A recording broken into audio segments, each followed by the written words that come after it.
¿y ustedes me dicen cuánto? Bueno, ok. Hola a todos, ¿cómo están? Creo que les voy a dar la bienvenida. Cuéntenme quiénes son estudiantes nuevos, primer semestre de publicidad, de la licenciatura de publicidad, levanten la mano, si tenemos como muchos. Bueno, pues esta plática de Carl es una persona que quiero mucho, fue presidente del Círculo Creativo en el 2000, y esta plática les va a servir mucho. Es una persona con gran experiencia, es un gran creativo, con una gran trayectoria en México, y como Universidad de la Comunicación, licenciatura de Publicidad, que qué bueno que le están estudiando, y bienvenidos a todos los que están estudiando. Y como Círculo Creativo, pues les damos la bienvenida. Yo los voy a dejar con Carl porque no quiero estar como salero acá. Disfrútenlo, pregúntenle todo lo que tengan que preguntar, exprímanlo un montón, y pues démosle un aplauso y démosle las gracias por venirnos a compartir un poquito de su tiempo.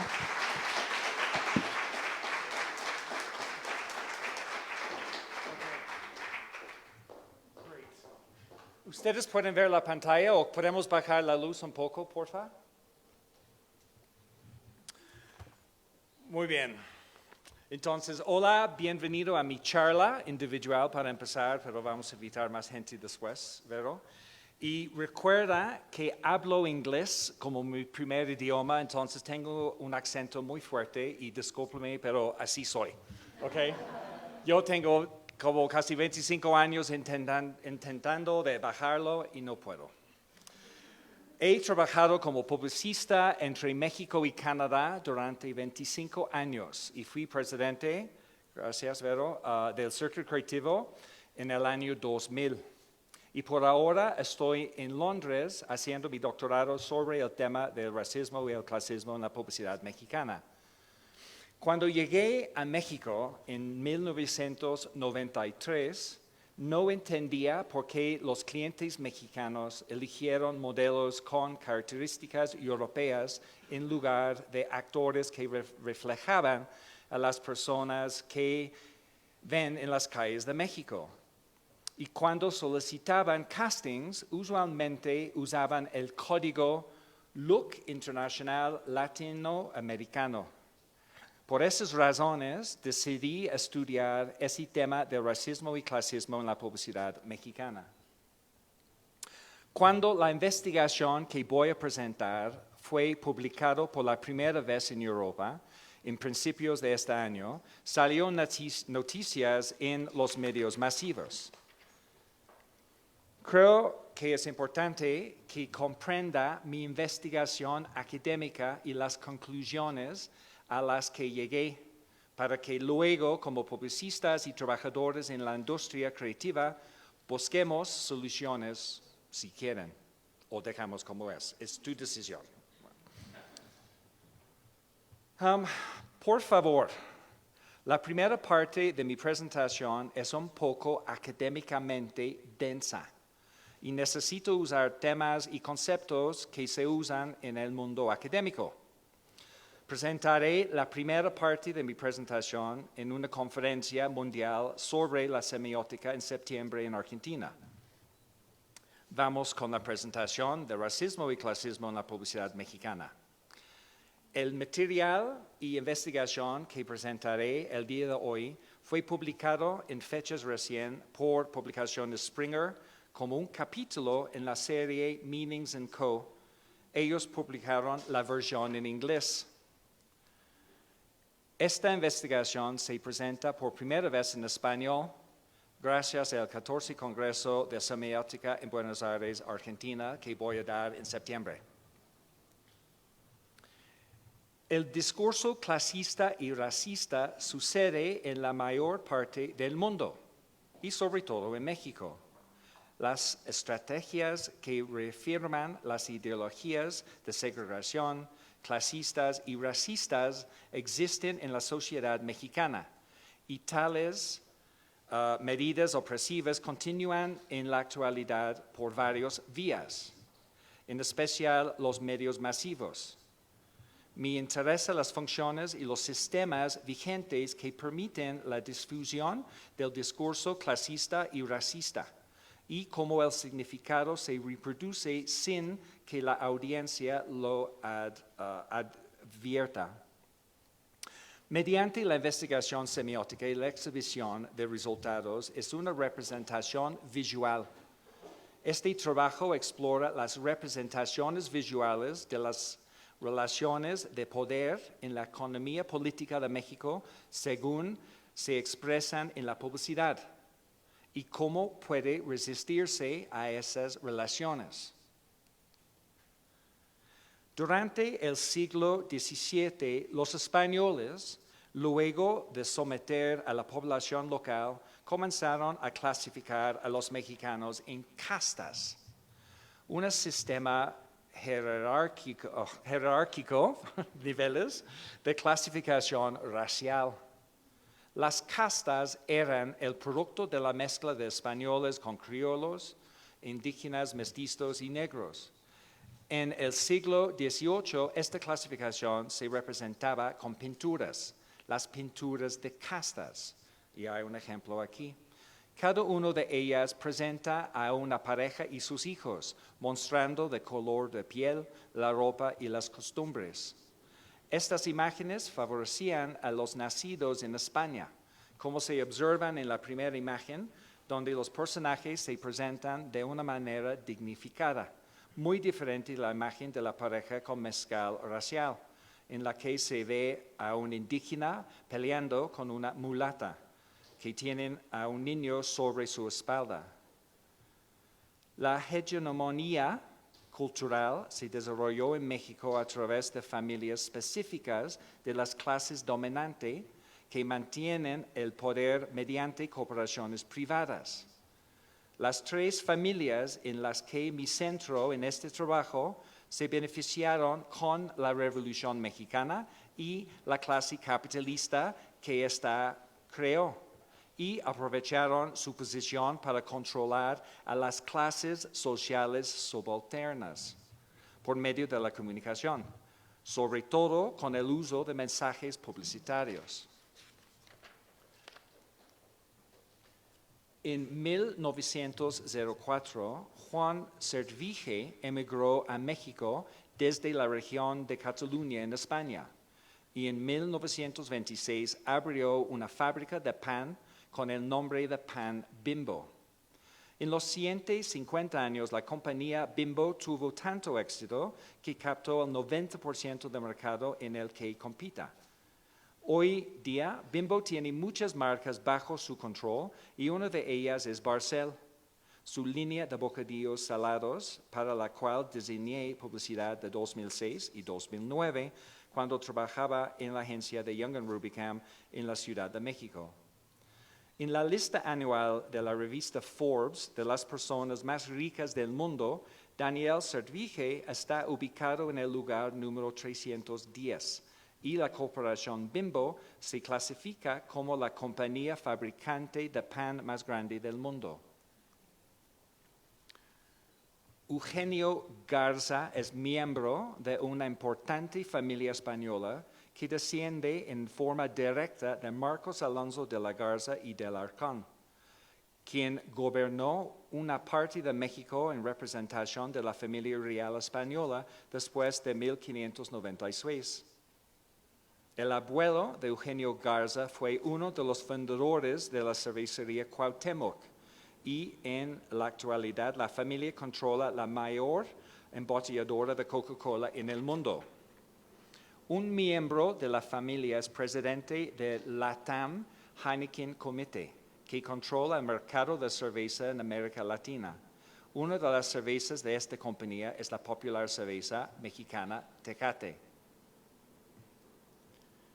Y la familia de Alberto Bayares es la tercera más rica de México, con una fortuna de más de 8.500 millones de dólares, ya que posee una de las minas más grandes del mundo y la cadena departamental de lujo llamada Palacio de Hierro.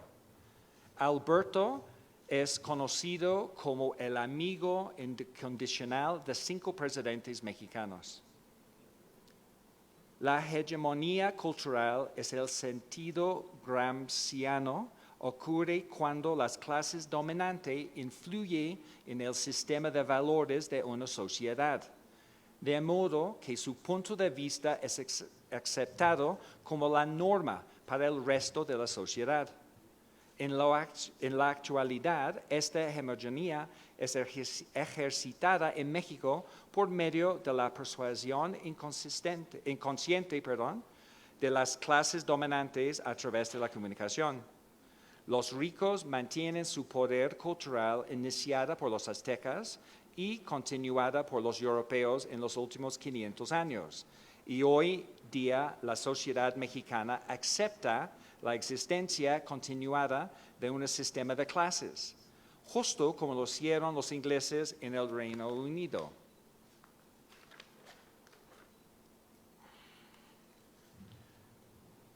Teóricos como el semiólogo Roland Barthes argumentan que los grupos sociales tienden a considerar como natural todo lo que les dé privilegios y poder.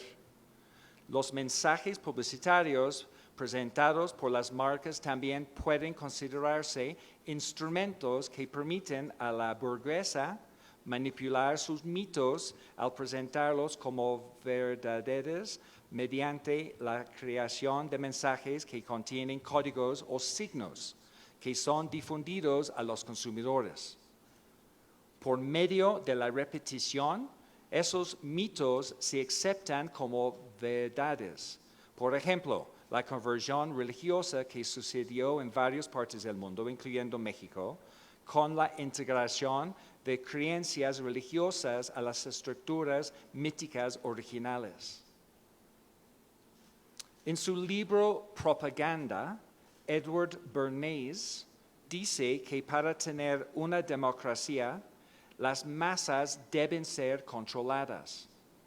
Él examina la psicología que está detrás de la manipulación de las masas y la capacidad de usar la acción simbólica y la propaganda para influir en la política, efectuar el cambio social y pugnar por el género y la igualdad racial.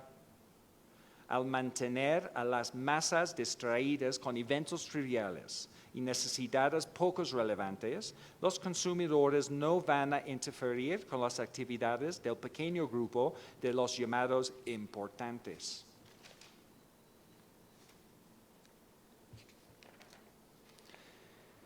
Él llamó a esta técnica científica de modelado de la opinión o la ingeniería del consentimiento y escribió un libro sobre ello con ese mismo nombre en 1955.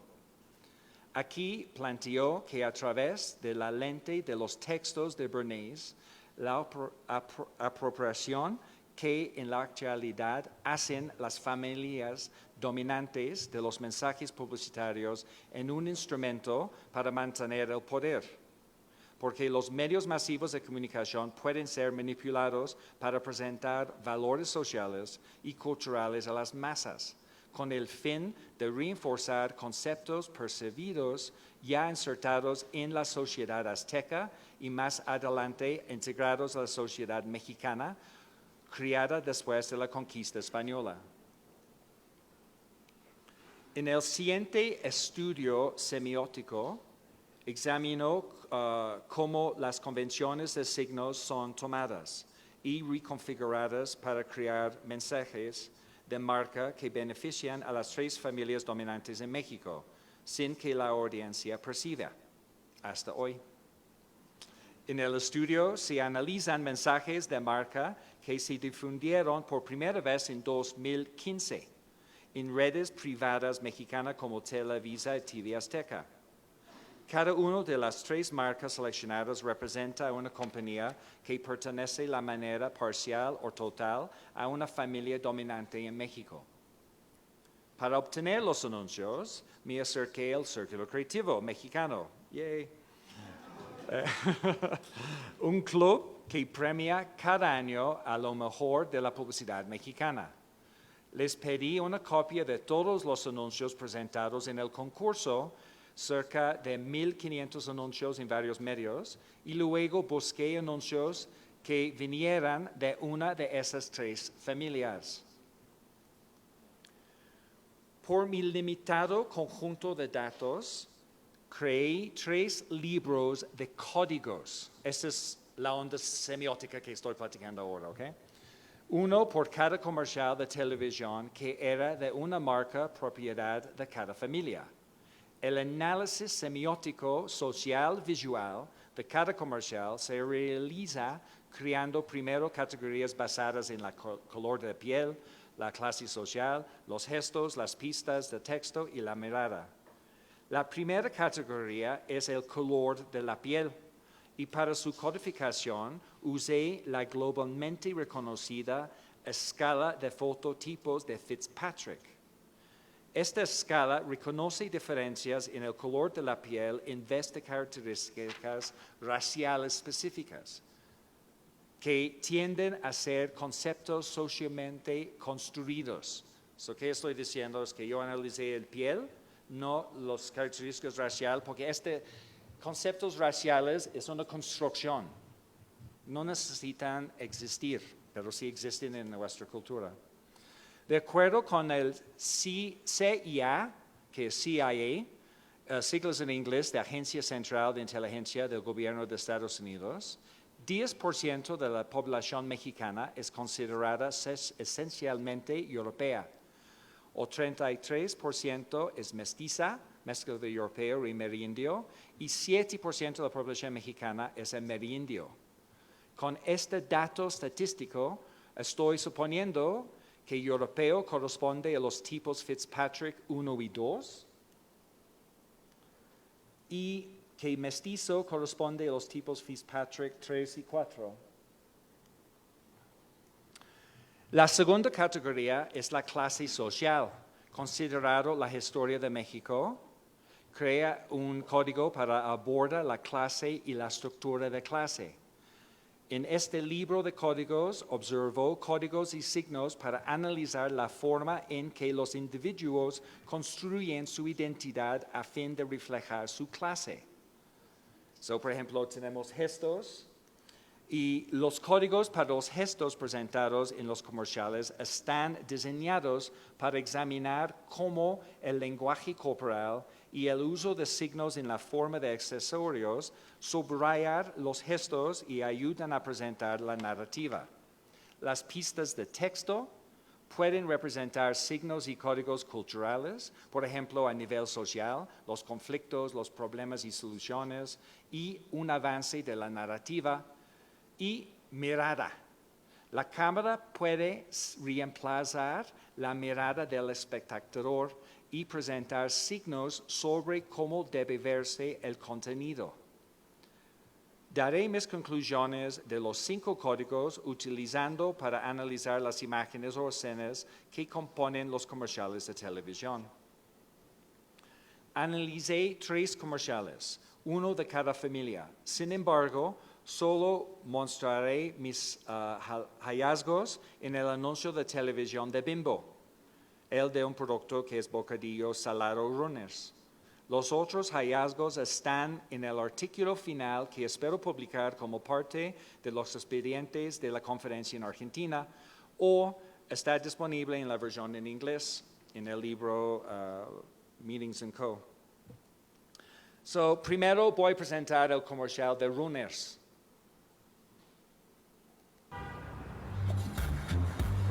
No, está apartado por un amigo.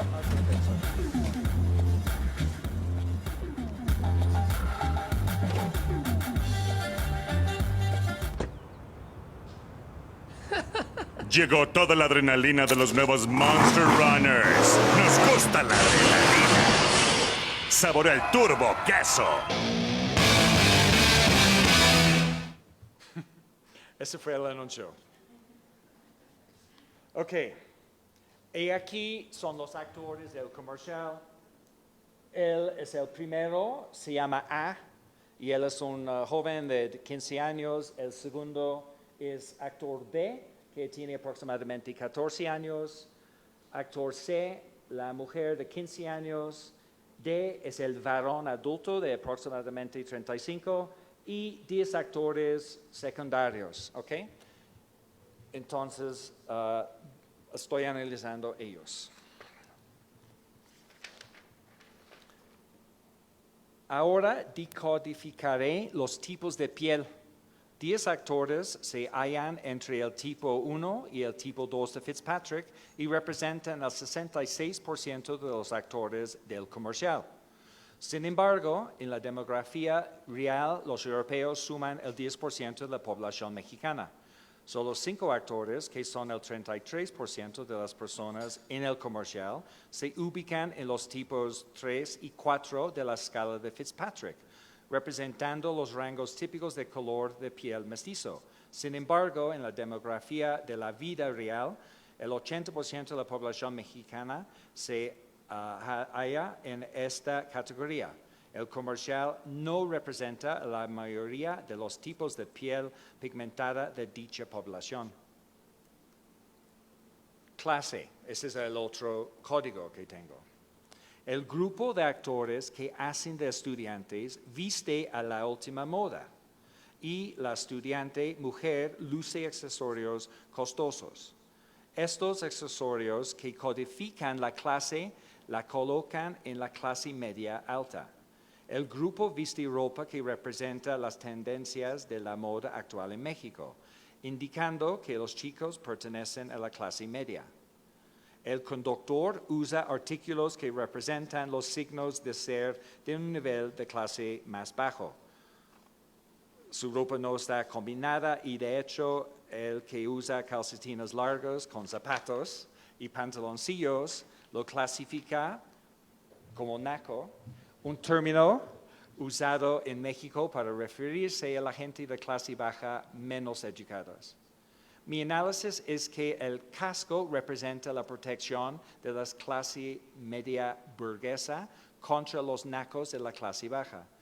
Y la única forma de obtener esta protección es comprando el bocadillo Ronas, que es compartido por el Monster Truck, o el camión monstruo que vimos al final. El comercial contiene signos y códigos que refuerzan las diferencias socioeconómicas entre las clases y muestra la necesidad de la burguesa de protegerse de las clases más bajas, dando a entender que pueden protegerse a través del consumo. Ahora voy a platicar de gestos. El actor D usa gestos físicos agresivos en forma negativa a lo largo del comercial para comunicarse con los estudiantes. Los estudiantes expresan sus sentimientos en una forma sutil, pasiva, colocándose casco negro para protegerse de lo que viene. El grupo es muy expresivo en su lenguaje corporal, mostrando una felicidad extrema cuando el actor es aplastado por el Monster Truck. Los estudiantes y el grupo actúan en una forma pasiva, mientras que el actor es agresivo. Mi conclusión es que la marca muestra que las clases más bajas son agresivas y expresa su apoyo a una actitud pasiva que gusta a la mayoría de los mexicanos. En cuanto al código de pistas de texto, hay una guerra musical cuando la música heavy metal importada se superpone a la tradición música de cumbia. Esto se demuestra cuando el Monster Truck, en el que se oye la música heavy metal, aplasta el auto donde suena la cumbia. Por lo tanto, la música heavy metal se asocia con la victoria, la modernidad y las clases superiores, y la cumbia se asocia con la pérdida, la tradición y las clases bajas. Para el código mirada, la narrativa visual se rompe cuando se usa un ángulo de cámara más bajo para demostrar la alegría del grupo en el momento en que el auto del actor D es aplastado. La mirada de la cámara es emplazada desde abajo y esto ayuda a presentar al grupo como héroes, forzando al televidente a ver el grupo.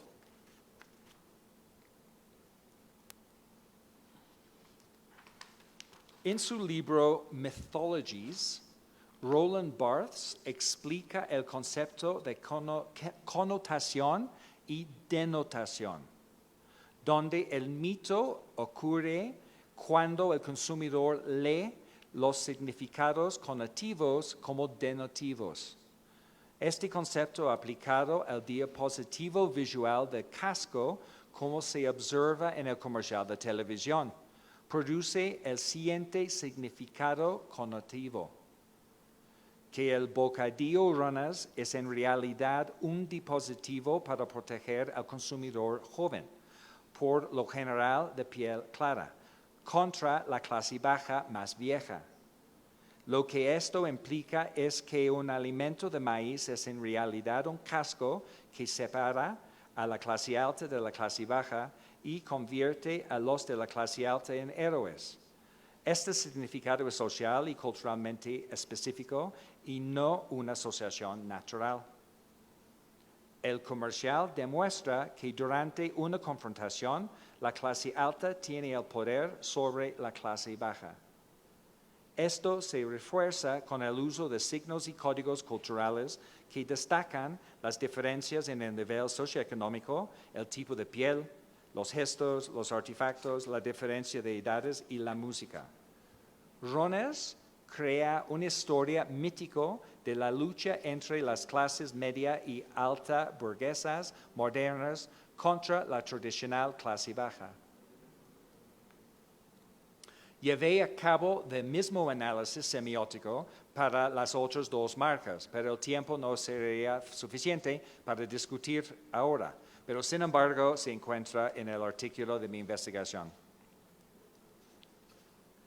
Mi conclusión es que la hegemonía cultural cultivada por las familias dominantes es mantenida en forma inconsciente a través de los mensajes, que contienen valores destinados a reforzar de manera indirecta su poder de clase.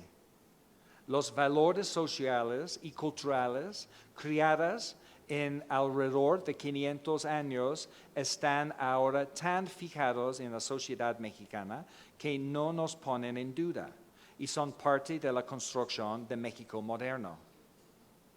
Las representaciones del poder de la economía político mexicana que se presentan por medio de la publicidad construyen el mito cultivado de la clase dominante de piel clara.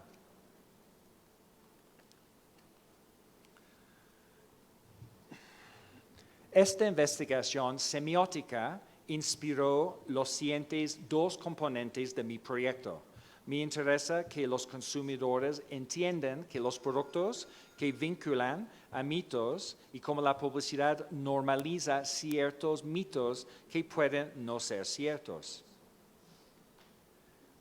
Para destacar las diferencias entre las clases dominantes y el resto de la población, pedí a trabajadores creativos de las clases bajas que diseñaran su propia interpretación de mensajes de las mismas marcas que fueron estudiadas para el comercial de televisión, Barcel, Palacio de Hierro y Tecate.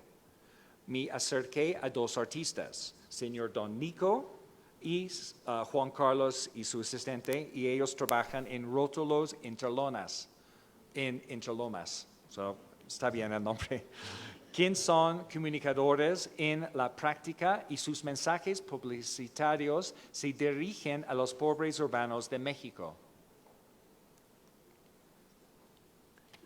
Se les pidió crear los anuncios usando las mismas instrucciones y copy o texto. Les di a ambos artesanos un logo en blanco y negro de cada una de las marcas, una imagen de producto y el texto que yo deseaba que aparecía. También les pedí que produjeran un anuncio en color para cada marca y que eran libres de expresar como ellos quisieran el mensaje publicitario. El nombre profesional de su práctica es rótulo y Don Nico es un especialista al pintar anuncios en paredes y carteles usando pintura acrílica. Rótulos interlonas, los otros artesanos, usan tecnología digital para crear e imprimir sus anuncios en lonas hechas de plástico. Una vez terminados, los rótulos se exhibieron en las calles de la Ciudad de México entre 26 y 30 de agosto en 2015 mediante una práctica artística llamada intervención. Los rótulos colocaron en tiendas o cerca de ellas o de anuncios actuales donde los consumidores pudieron comprar o experimentar las marcas publicadas.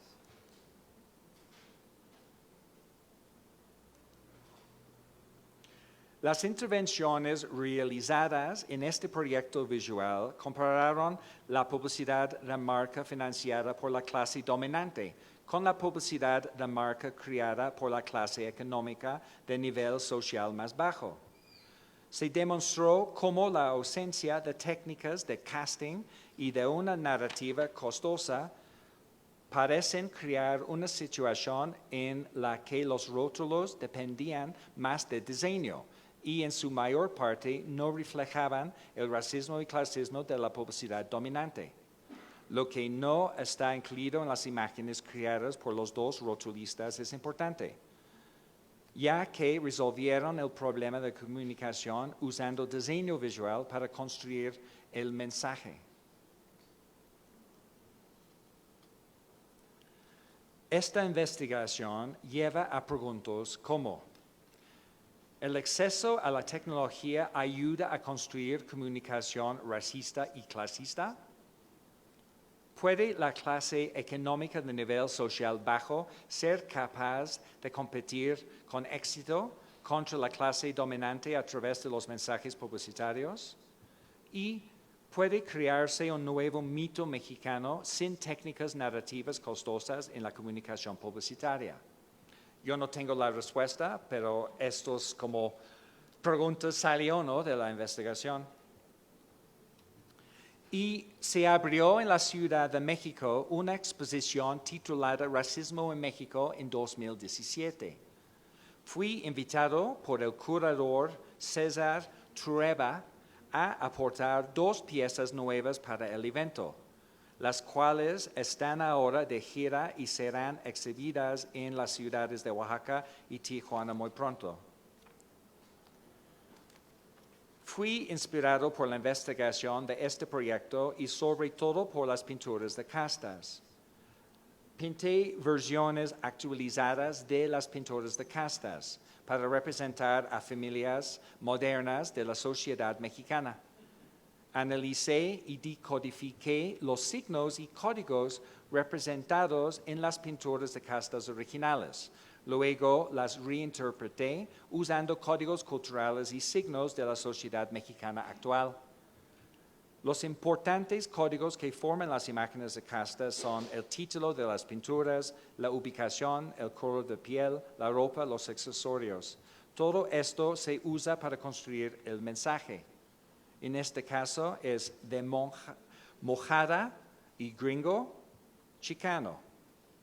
Esta es una mujer mexicana que internó en Estados Unidos y conoció a un gringo. Vivieron juntos en el suburbio de Los Ángeles con su hijo. Este tipo de niño se llamado chicano.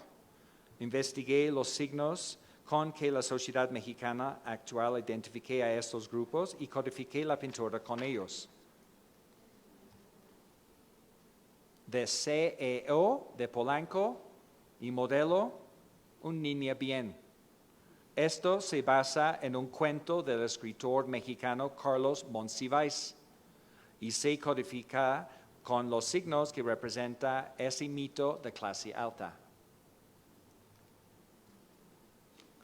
Mediante la realización de investigación a través del arte, puede codificar las pinturas o publicidad con mensajes construidos por medio de signos obtenidos a través de la descodificación, usando el análisis semiótico y la investigación.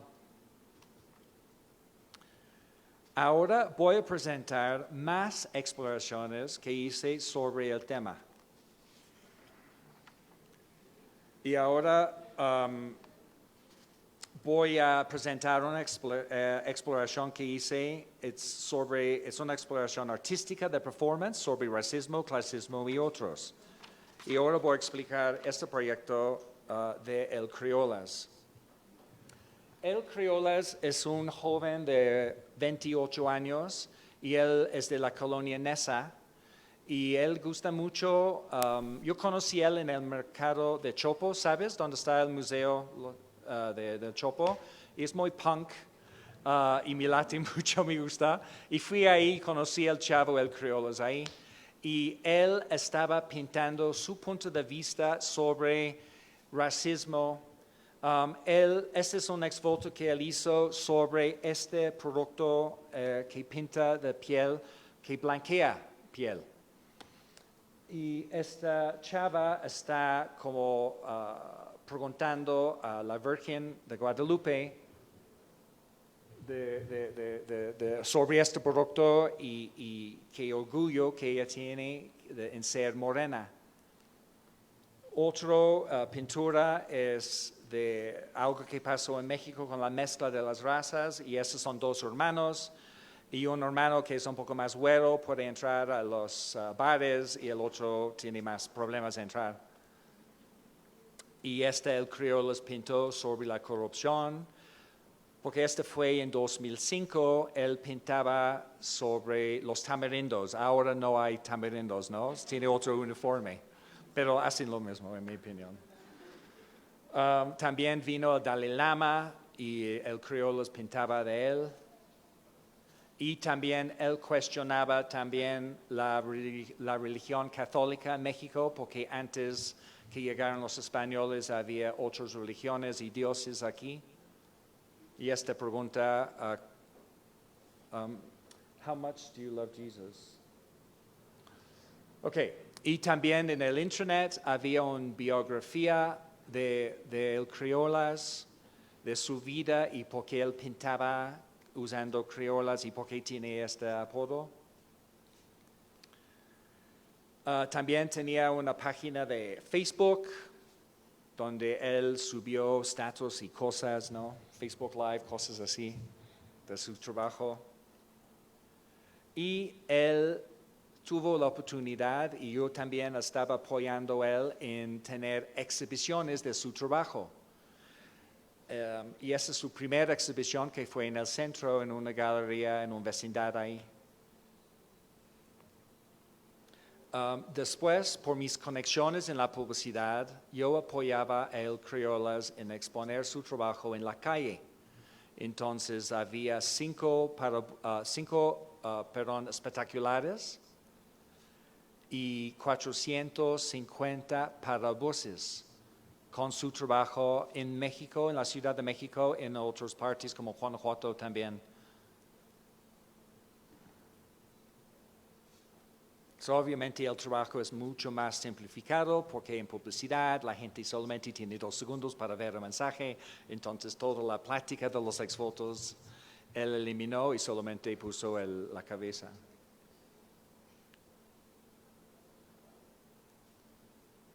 Y la prensa vieron el trabajo y ellos intentaron hablar con El Criolas. Entonces, primero llamó Reforma, después varias revistas culturales en México y varias revistas mensuales como Expansión, Proceso, varias revistas de este nivel entrevistaron a El Criolas y también MTV. Y MTV hizo 7 capítulos sobre su trabajo. Aquí es una escena de uno. Seguimos acá en el hueveo con Crayolas y oye, tú hablas bastante del tema del racismo, ¿no? En tus pinturas y tú cómo lo tomas, si has ido a Canadá, a otros países que son como distinta raza, ¿cómo tomas eso? Pues yo nada más, lo único que he visto y obviamente lo que veo es lo que pinto, son las diferencias que hay, por ejemplo, en la tez, ¿no? Ajá. Incluso, o sea, nosotros como mexicanos o en muchos países de Latinoamérica, el haber sido parte de una colonia, pues nuestros orígenes son indígenas. Entonces siempre ha habido como siempre predomina la tez blanca, incluso la preferencia por la tez blanca. Entonces incluso si vas de antro, es más fácil si eres güerito entrar que si eres moreno, ¿no?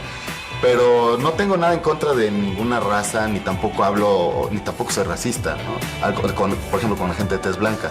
Lo único que veo es que sí hay cierta predilección. Tendencia como a aceptar a las A personas la gente de que es cierto más tipo güerita, de ojo claro. Entonces se me hace chistoso y pues por eso es lo que retrato, ¿no? Ahí. Pero realmente no es porque haya mucho racismo aquí, no. Y creo que en muchas partes de Latinoamérica eso es lo que también se vive, ¿no? O incluso en Estados Unidos o en Canadá, la gente que es de tez más oscura, sí, siempre hay más predilección por la gente blanca, ¿no? Sí, entonces, claro, bueno, se me hace chistoso. Como es algo extraño ahí que tenemos los humanos. No sé. Bueno, pues al ratito vamos a seguir platicando, pero vamos a asterisco y volvemos acá al hueveo. Este es el criollo platicando de su trabajo. Hay más ejemplos de cuando los medios masivos entrevistaron y examinaron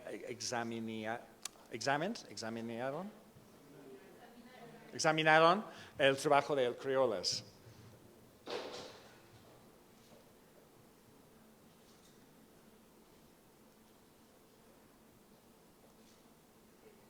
También el gobierno de México llamó a él para usar sus exvotos en sus sitios web, no sé, para clases de español. No entiendo por qué el gobierno está haciendo esto, pero creo que para los indígenas que ellos aprenden a hablar español. Y este es como un resumen de varias exhibiciones de El Criollas que él tenía aquí y en Canadá y en Puebla y Cholula. Y un día murió en Tepito y publicaron la historia de él y su muerte en... ¿Conoces la revista Alarma? Sí, ellos escribieron sobre su historia. Y descubrieron que yo mató el criollas. No soy serial killer, pero yo creo el criollas. El criollas era yo y yo contraté el joven como actor para presentar el trabajo. Y este salió en el periódico La Jornada y fue en páginas 2 y 3. Y fue una entrevista conmigo explicando por qué hice el proyecto. Entonces yo expliqué que era, El Criollas era una marca y una marca construida.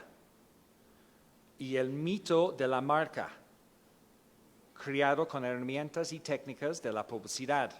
Entonces aquí es como un ejemplo de cómo creas una marca que ustedes están estudiando ahora. Haces brand awareness, ¿no? Conocimiento de la marca. El nombre de la marca, que en este caso fue el Criollas. El carácter de la marca, usan mercadotecnia.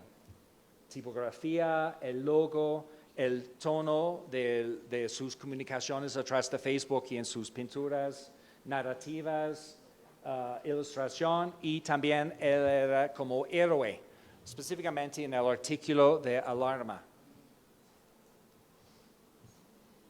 Y todo eso fue para anunciar una exhibición de los últimos 9 años del trabajo de El Criollas. Y la exhibición no era sobre sus pinturas, pero sobre lo que salió en los medios masivos. Ese fue el arte. Y la muestra de arte utilizaba los artículos publicados en los medios de comunicación. Estos artículos son el arte. Cuando él salió en TV, cuando él salió en Internet y también en revistas. Y esta fue la exhibición en La Quiñonera, que es una galería de arte en el sur de la ciudad, en Coyoacán.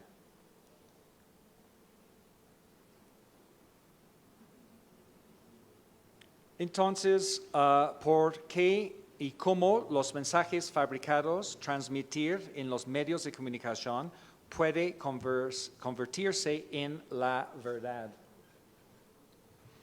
Entonces, un poco con mi análisis que acabo de presentar al principio de la presentación, yo siempre estoy analizando la construcción de mitos, de cómo razas son construidos y todo, en mi opinión, es atrás por medios masivos. Entonces, yo siento que nosotros tenemos mucho poder en los medios de comunicación y normalmente solamente pensamos en lo que el cliente quiere dar en el mensaje. Ese es donde estamos enfocados y nunca pensamos en los mensajes secundarios que publicidad y noticias dan. Y creo que es importante que nosotros somos conscientes de que no solamente es el mensaje principal, pero también hay otros mensajes que la publicidad da. ¿Ok? La intervención en la Ciudad de México y estas últimas pinturas continúan mi práctica académica y artística de cuestionar la comunicación y su papel en la construcción de la cultura, así como la práctica de difundir al público mis hallazgos. Gracias por la oportunidad. Thank you.